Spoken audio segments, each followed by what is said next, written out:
did it start? Yesterday you told us that has to be someone there, and me and Simon was standing there and he pulled it out, and the guy had to go somewhere, and he pulled Simon by the hand and he put him on the. So it was just funny how you just said it and you read it, and we watched it happen. Okay. But he pulled Simon and what to do? The Torah, they put it on the beamer before we started praying, and Right. he had to go put the Tefillin on, and he grabbed Simon's hand and brought him over to the beamer to stay there while he went to get it, so it wasn't by itself. Simon and I just looked at each other and said, see, everybody's following the. So, Beautiful. Beautiful. Okay. We are on Chaf Hei Amud Aleph. We are on 25A, the Mishnah. The Mishnah says the following. You have it? Shluchei mitzvah. Somebody who sent for a mitzvah, Peturim min HaSukkah. What do you say? 25A1, yes, where it says Mishnah. So when you're sent to do a mitzvah, Rashi gives a few examples. You're on the way, let's say you're going somewhere, you want to learn Torah. Let's say, and the place where you're going to be able to learn the Torah will be in a certain place. You have to travel to that place, and it takes time to get there. Well, let's say you're going to greet your rabbi. There's a mitzvah on the holiday to go visit your rabbi, to greet them.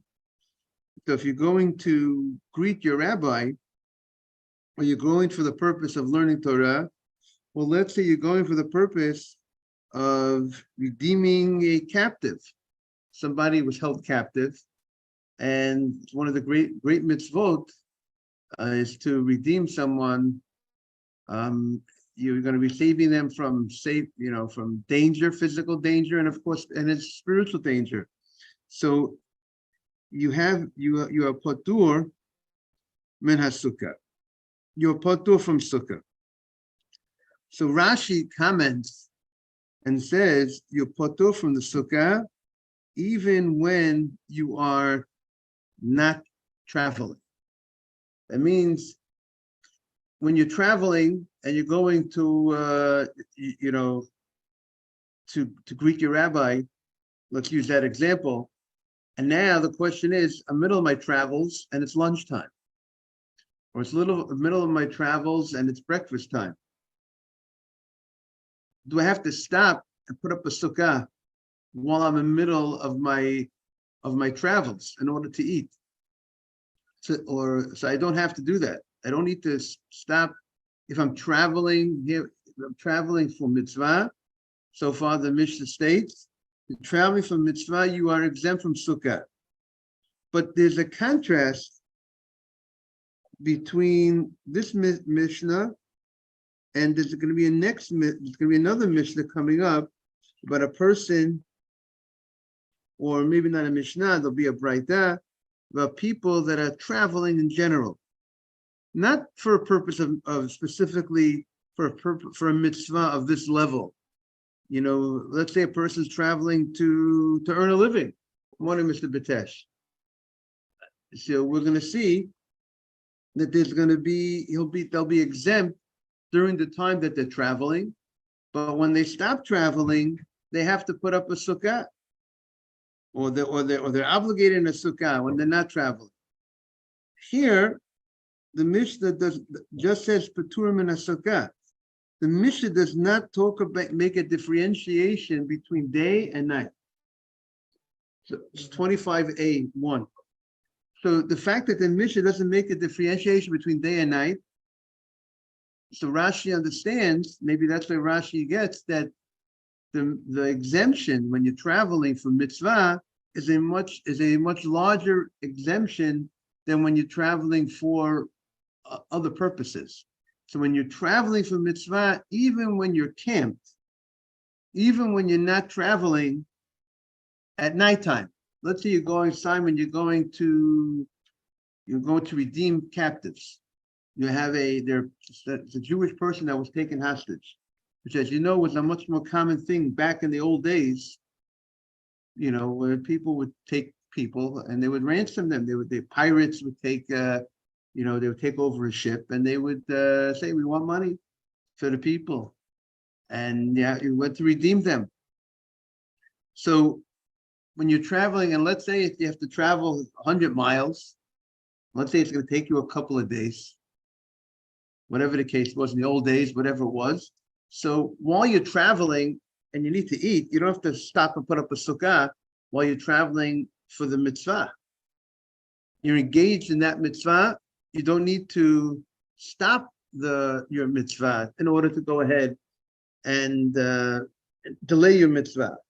But if let's say you're not traveling, it's nighttime. You're not traveling at night, let's say, right? It's time to go to sleep. There's a mitzvah to sleep in the sukkah. Does the guy who's traveling for the point of a mitzvah, does he have to stop to look for a sukkah, find a sukkah, put up a sukkah, or is he exempt? There's no mitzvah of sukkah on the guy.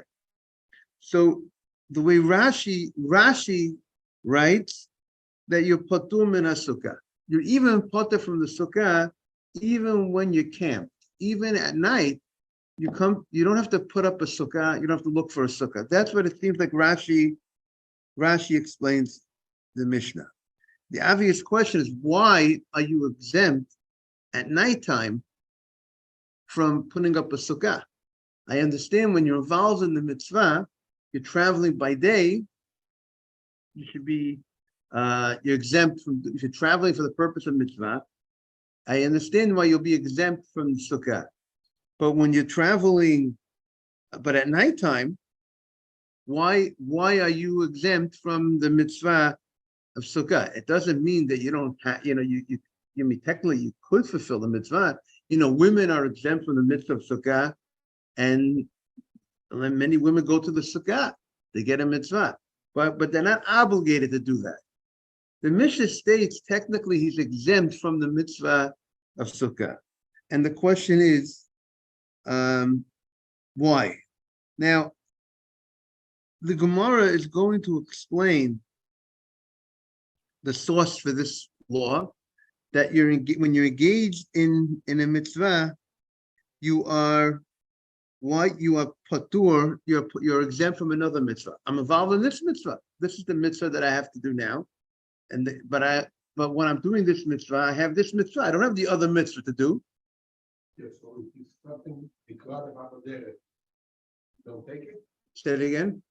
If something is happening on the way, you can do another mitzvah. Oh, very good. So Tosfos really has issue with the simple reading of Rashi, because Tosfos says, are you going to tell me if you can fulfill both mitzvot, why should you be exempt? If a person is wearing a talit, you have tzitzit, you're involved in a mitzvah, or you have tefillin on your head. Are you going to say because you're involved in this mitzvah, you're doing this mitzvah, I'm exempt from the other mitzvah? So what's the logic that I should be exempt patur from the mitzvah of sukkah at night when I'm not doing the mitzvah at night? I'm not traveling. I'm not doing anything now at night. I'm on the way to redeem a captive. That's true. So during the daytime, I understand you shouldn't have to stop your mitzvah of your travels. You're involved in a mitzvah. If you'll set up a sukkah, it's going to delay you on your trip, correct? But if I'm at nighttime, why can't I set up a sukkah now? Why shouldn't I have the responsibility to look for a sukkah now? So the way it seems the Aruch HaShulchan, where he explains the halacha, is that the only time you're exempt at night, if by putting up the sukkah at night, you're gonna stay up later at night as a result of that. You're gonna be delayed in your mission in the morning, right? If you're gonna start building a sukkah, building a sukkah that takes time, takes effort, takes materials. That would be when you would be exempt, Simon, from sleeping in a sukkah at night. Well, let's say you have a sukkah near you, or by building the sukkah at night, it's not going to take you away from your trip in the morning. Let's say you're traveling at a certain time. You're going on a bus, you're going on a plane, you're going on a caravan. Let's talk about the old days. The caravan is leaving the camel, the horses, the camels are leaving at 11 a.m. And at dark, it gets dark at 7 o'clock at night. And I have the opportunity to go ahead and put up a sukkah because I can't. We're not leaving until 11 o'clock. You know, the next bus out is 11 o'clock. So then you would be responsible to put up a sukkah if it's not going to take away from your mission, from your mitzvah. You're involved in a mitzvah. This mitzvah it's going to take 3 days to get there. So if you're going to stop to put up a sukkah, it's going to hinder. It's going to hold back in any way your mitzvah, delay your mitzvah. That I can understand. You'll be exempt. Tosfos says, but if it's not, if you could do both, like you're asking Simon, you're in the middle of something and then you're doing it, and then some other opportunity comes. Are you going to say you don't do that mitzvah? You see a lost object. You're not going to pick up the lost object, or some other mitzvah that comes along your way. So that's what Tosfos says. Tosfos says the only time.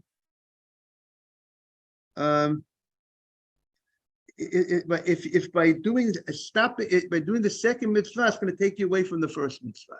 That's when you would be exempt from doing mitzvah number 2. What if you come to town and follow there? So it's not going to. In no way it's going to hinder take you away from your mitzvah, right? Let's say you come to town and there's a sukkah, there's a shul sukkah. You could sleep in it. You could go ahead and. So according to Tosfot, you would have to go to the sukkah in town because it's not. You're not. It's not taking you away from your mitzvah that you're involved with. And really, you stopped. I mean, you stopped on your trip. You're coming to, you're going to sleep. Now, so I'll read to you some of the Rishonim, the early commentators.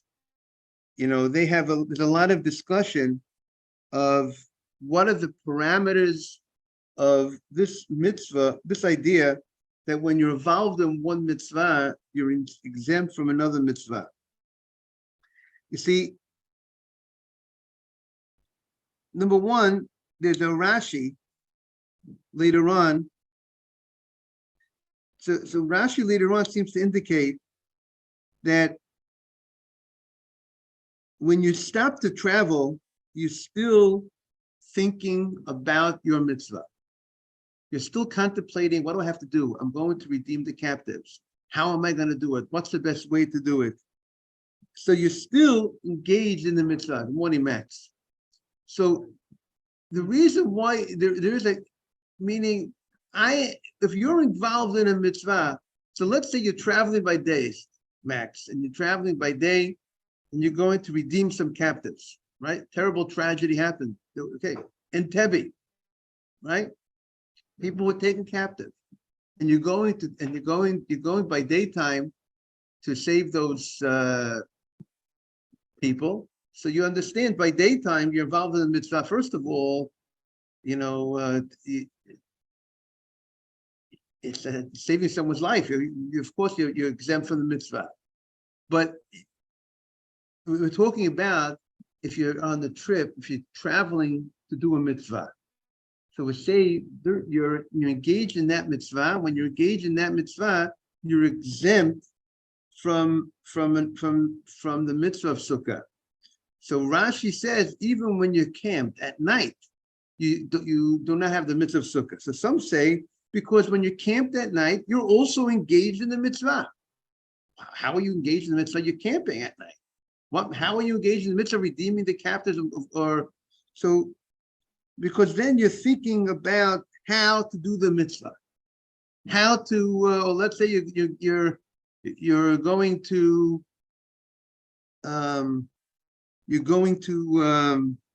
greet your rabbi.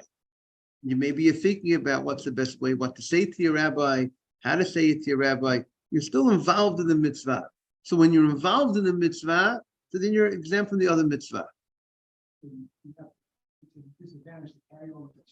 Right. But the question, let's say you don't have to carry, you could go ahead and put together materials. You're not obligated to put together materials because you're still involved in mitzvah number 1.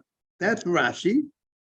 The Ran says as long as your mission is not complete, you're still involved in the mitzvah.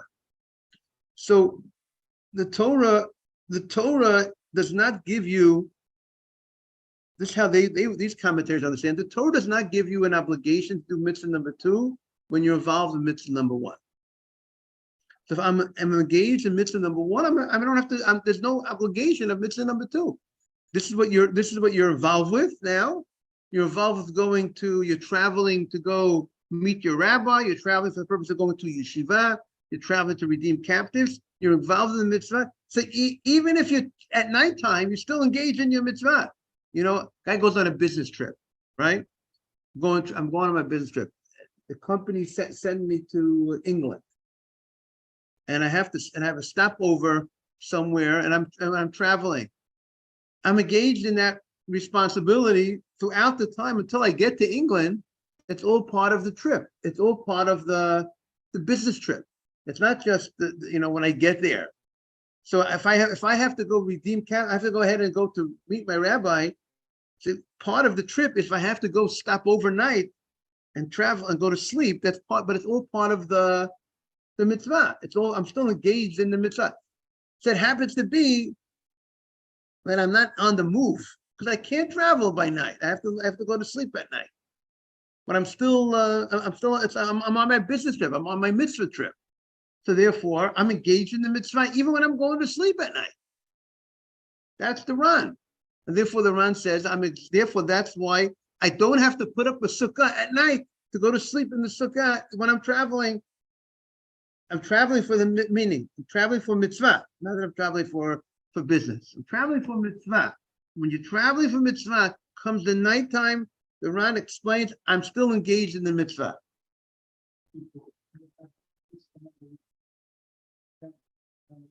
Yes, when you have mitzvah number 1, you'll be exempt from mitzvah number 2. But the question will be, how far does this exemption go, and what are the circumstances of this exemption? So that's going to be a lot of discussion in the commentaries. So some commentaries explain that the exemption of being involved in one mitzvah only applies if you're going to stop to do the second mitzvah, it's going to some way hinder, affect, have a negative effect, hold back, or something, the first mitzvah that you're engaged with.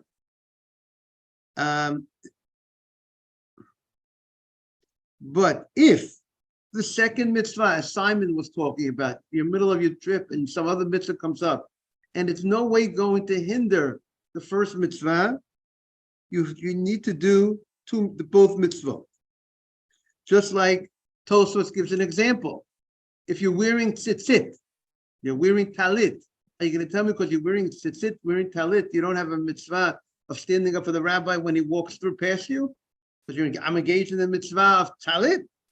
Or your father walks into the room, you don't have to stand up for your father because I'm doing a mitzvah. I have tefillin on my head.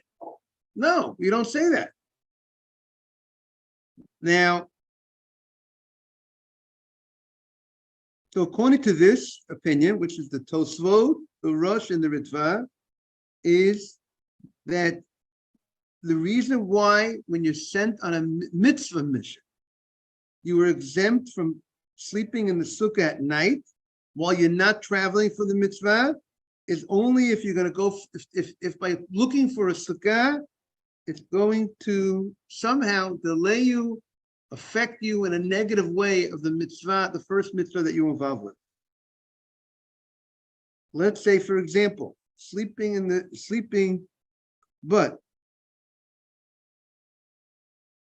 meaning, let's say sleeping in a sukkah would affect you. You wouldn't be able to sleep as well as sleeping in the house. Therefore, you won't have the strength to do your mitzvah of traveling in the daytime for the mitzvah that you're involved with. That you'll be exempt from the mitzvah. However, there are other Rishonim. The more lenient approach of some Rishonim is that even the exemption is even if doing the second mitzvah would not hinder the performance of the first mitzvah. It's the idea that when you're engaged in the mitzvah, you're exempt from the second mitzvah. But you're going to ask the question of Tosfot. Tosfot says, are you going to tell me that you have tefillin on your head, you have tzitzit, you have a talit? Are you going to be, you're doing this mitzvah? You're going to tell me you're exempt from another mitzvah? The answer is, you're not actively involved in the mitzvah of tefillin. You're not actively involved in the mitzvah of tzitzit. You were actively involved the moment you put it on, while you were putting it on. But once you have it on already, yes, the mitzvah is being performed, right? Every time you have a mezuzah on your post, your doorpost, a mitzvah is being performed by you because you have a mezuzah on your post. You're not involved in it. You have your tefillin on your head. You're not engaged in you have it on your head. You're not being actively involved in your tefillin now. It's already on. You were actively involved when you put it on. There's no exemption from another mitzvah. It's osek the mitzvah. Osek means when you're engaged in the mitzvah, you're doing an action. So when you're engaged in a mitzvah, how do you like that, Max? That's how some understand. Is it clear? That when you're physically, actively engaged in mitzvah number one, the Torah is not asking you to do mitzvah number two. Another obligation does not come on now to be actively involved in the mitzvahs. Of course, when you're involved in mitzvah number one, you still have the mitzvah of love your fellow Jew, fear of Hashem, love of Hashem. I'm doing this mitzvah. Am I exempt from the mitzvah of fear of Hashem? Am I exempt from the mitzvah of love of Hashem? Belief in Hashem? No. Even though I'm actively involved in mitzvah number one, we're talking about when I'm actively involved in mitzvah number one, would that exempt me from to be actively involved in mitzvah number two? To do an osek mitzvah, if I'm engaged in mitzvah number one, I'm exempt from being engaged, being actively involved in mitzvah number two. But that's only if I'm engaged in the mitzvah. But if I'm not engaged in the mitzvah, I'm not actively involved in the mitzvah, I will not be exempt from the mitzvah number two. Therefore, if I'm traveling for mitzvah by day, I'm on the mitzvah mission by day, comes the nighttime, I'm sitting down, I'm going to sleep at night, I'm not engaged in the traveling, I'm not engaged in the mitzvah, I have to go ahead and put up a sukkah. But this mitzvah, this opinion is saying, if you will interpret my sleeping as engaged, I'm still engaged in the mitzvah. Now, how am I engaged in the mitzvah of the traveling? Because, we'll say any engagement in a mitzvah this opinion holds. So the question is, maybe sleeping is you're not engaged in the mitzvah. You're not being actively involved in the mitzvah. So maybe you would have to put up a sukkah at night, according to this opinion, but you're not engaged in the mitzvah. Unless you say, I am actively involved in the mitzvah. I'm thinking about the mitzvah. I'm thinking about it. I'm focused on it. It's not just, it's just there. It's on me. I'm constantly, it's on my mind. I'm constantly, that's also called engaged. I'm involved in it. I'm involved in the mitzvah. Maybe that you could also call engaged. We'll see how they say it over here. Now,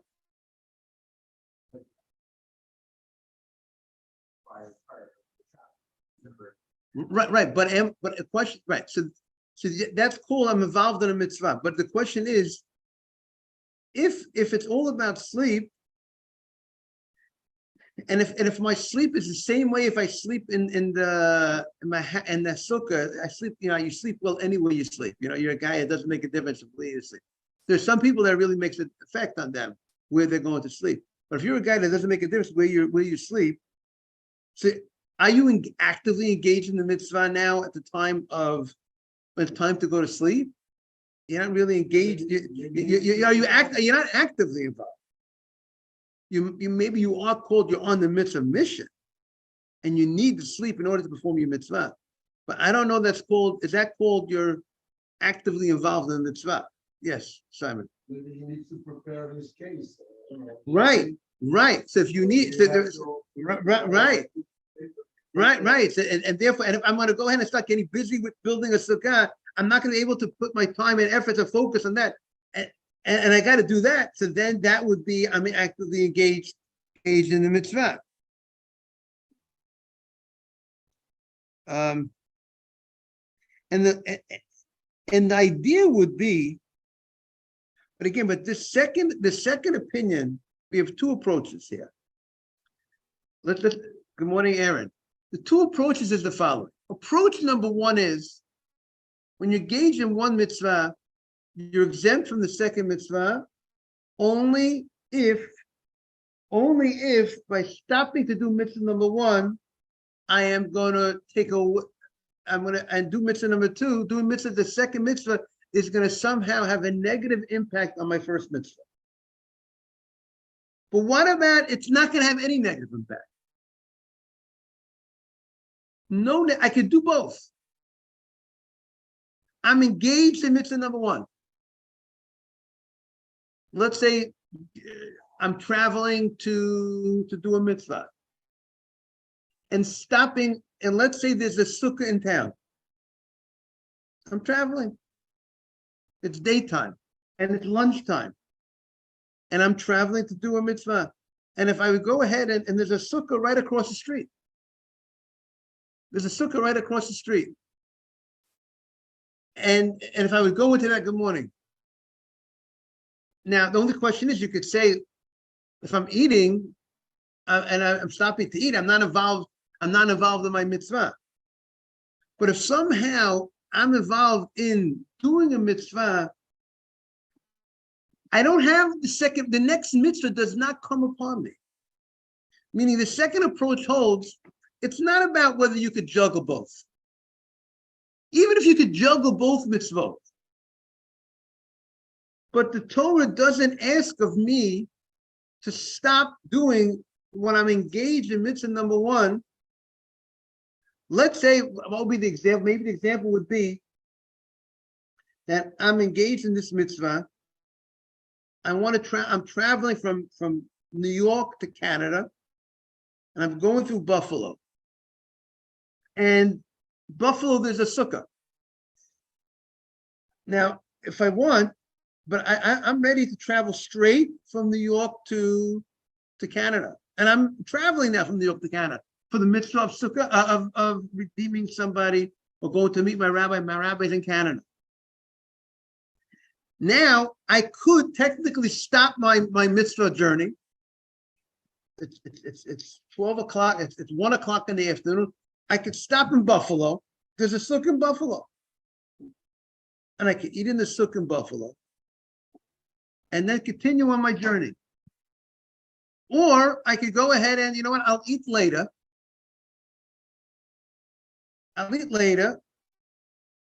When I get to Canada, I'll eat. And let's say there's no sukkah in Canada. Do I have to stop? And there's no sweat off my back on my trip if I stop off in Buffalo. I'm engaged. I'm traveling now. I'm traveling from 9. I'm ready to travel from 9 to 5. Not to stop off anywhere. I'll skip lunch. Do I have a responsibility to stop at 1 o'clock in the afternoon in Buffalo and do the mitzvah sukkah? And I'm going to be able to perform both mitzvot. I'm going to get to Canada. It's not going to affect my mitzvah in Canada. It's not going to hold me back in. But I'm engaged in the mitzvah from 9 a.m. to 5 p.m. I'm engaged in the mitzvah. Do I need the fact that I'm engaged in the mitzvah, the second opinion holds, I don't have any mitzvah. The Torah never gave the responsibility to do mitzvah number 2 when you're engaged in mitzvah number 1, even if you could juggle both. You hear the second opinion? That's the second opinion in the Rishonim.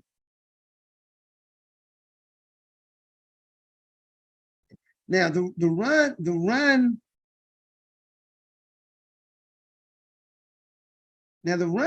Ran continues, and he says that in all circumstances, if the second mitzvah, maybe this is Simon's case, we'll see if it's Simon's case. If the second mitzvah does not require any tircha, good morning. When it doesn't require any real effort, and I could do easily the second mitzvah with the first mitzvah. It's not that, like going to the Sukkah, maybe if I stop off in Buffalo, it's effort. I'm gonna have to go travel to a certain place in Buffalo to go to the Sukkah. Again, it's not going to affect my mitzvah mission in any way, the second opinion holds, but if I'm engaged in mitzvah number one, I don't have there's no responsibility of me to go ahead and search out I know I can find the Sukkah in Buffalo. It's going to take me a little time. It's going to take some effort to find the Sukkah in Buffalo. I might have to go a little out of my way. Maybe it's a few minutes off my road. It's a certain amount of time off my trip. It's going to add about a certain amount of time to my trip. So then it's not just a very simple, I'm not doing anything. It will take real effort for me to go the extra 20 minutes out of my way for that Sukkah. It is an effort. That's the case that if I'm involved in mitzvah number one, I don't have to do mitzvah number two. However, but if the second mitzvah does not require any real exertion, I'm involved in mitzvah number one. I'm actively involved in mitzvah number one. Mitzvah number two comes, the second mitzvah comes, and it doesn't require any real exertion. It's not taking me away from mitzvah number one, and there's no real tircha. There's no real exertion. You know what? I have this, it's right here. I have this mitzvah, the second mitzvah. I could do it right away without any tircha. So then I would be, maybe the case would be, it's right on my trip, it's on my travels on the mitzvah, I'm traveling, and on my travels is the Sukkah. It's right on the road. I'm passing by a Sukkah. Do I need to go ahead and go into that Sukkah? I'm involved in the mitzvah. And let's say I don't recommend to eat with whatever when you're traveling, but whatever. But I'm saying, but let's say I have that mitzvah. It's easy for me to do. It's not any effort I have to do to taking me out of my way in any fashion. Then I would have to stop the mitzvah number one to perform mitzvah number two, even though I'm engaged in mitzvah number one. Since mitzvah number two is I'm not exerting any extra effort.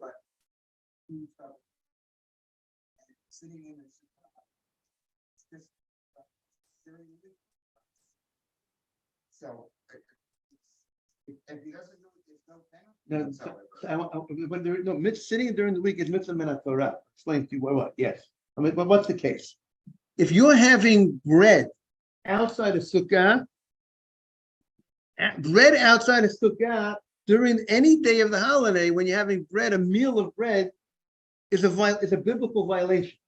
The obligation to eat it now. You're correct. I don't have. If I don't want to have bread, I don't have to go to the Sukkah. Meaning today, if you don't want to have bread and you don't want to have mizonot, you don't want to have pasta, you don't want to have bread, you're staying away from the bread and the 5 grains, then you have no mitzvah. There's no obligation for you to go ahead and sit in the Sukkah, Aaron, today, if you're having a salad, if you're having these things. But if you're having bread today, or you're having mizonot today, let's say a meal of mizonot, a mizonot meal, I'm not talking about having a snack, which, better to avoid those mizonot snacks anyways, but having a meal of mizonot or a meal of hamotzi, there's a biblical, you cannot on a Torah level have it outside the Sukkah. You have to make sure that you find the Sukkah to have one of Mr. Lowe, to have that mizonot and that hamotzi. Okay, so we're gonna continue. It's a fascinating Gemara. We just started a new Mishnah. Maybe we gotta add you to the group. I'm sorry we didn't notify you about it. Starting Monday, we're gonna go back to this Mishnah. Hopefully, we have more people coming back Monday, 6:45. Everybody's invited. We're focusing on Osek b'mitzvah, Patur min mitzvah. When you're engaged in mitzvah number one, you're exempt from mitzvah number two. What is the situation? What is the case? What kind of engagement you are in the mitzvah number one that will exempt you from number two? What are the circumstances? We'll see more again on Monday. Fascinating. And we should all be part of that type of case of shluchei mitzvah. We should always be people that are involved going on missions of mitzvah. Have a great day, everybody. Chag Sameach and Shabbat Shalom.